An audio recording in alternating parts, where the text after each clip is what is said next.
Once upon a time, on a warm and beautiful spring morning, beside the most peaceful pond you ever saw, a mother duck sat quietly on her nest. One by one, her eggs began to crack. Out tumbled the fluffiest, most cheerful little yellow ducklings you could imagine. They chirped and waddled and nuzzled their mama with joy. But then, there was one last egg, the biggest one of all. It crackled and wobbled, and slowly, out came a duckling unlike the others. He was bigger, he was gray, and he blinked at the wide, bright world with the most enormous, wondering eyes.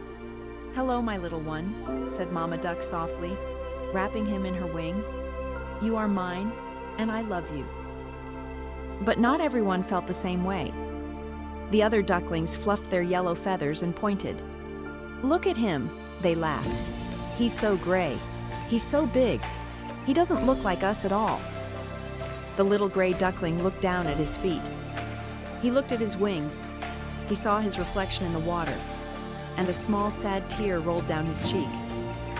"Why am I so different?" he whispered. But here is something very important to remember.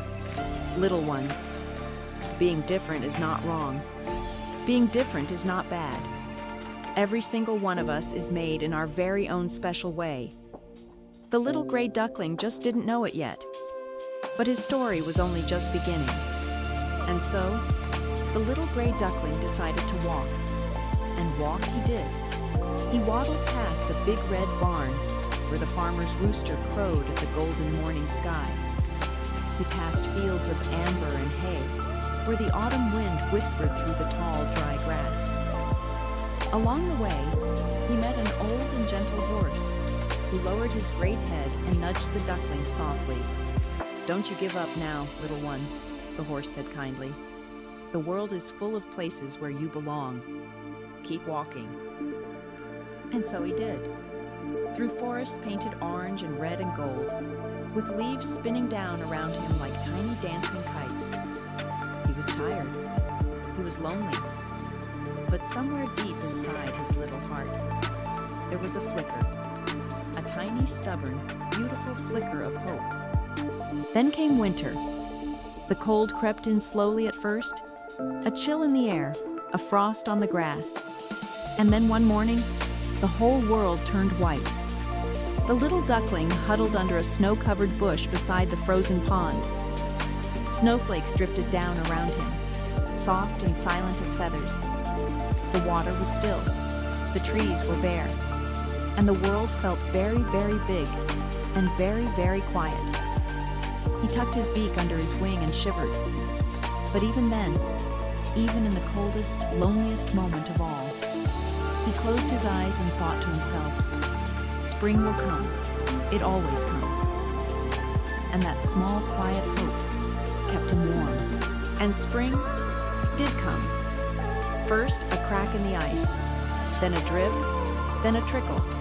Then suddenly, the whole pond was shimmering and sparkling in the most glorious golden light. Flowers pushed up through the soft earth. Birds filled the air with song. The duckling, who was not so little anymore, slowly walked to the water's edge.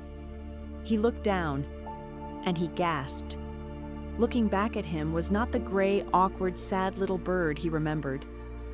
Looking back at him was a long, graceful neck, white feathers that shone like fresh snow in the sunlight, and the most beautiful face he had ever seen.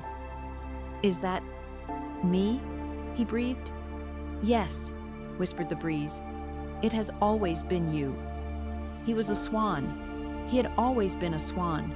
And with a joyful leap, he glided out onto the water.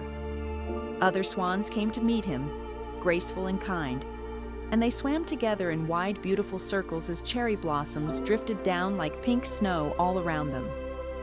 Children on the bank pointed and clapped and laughed with delight.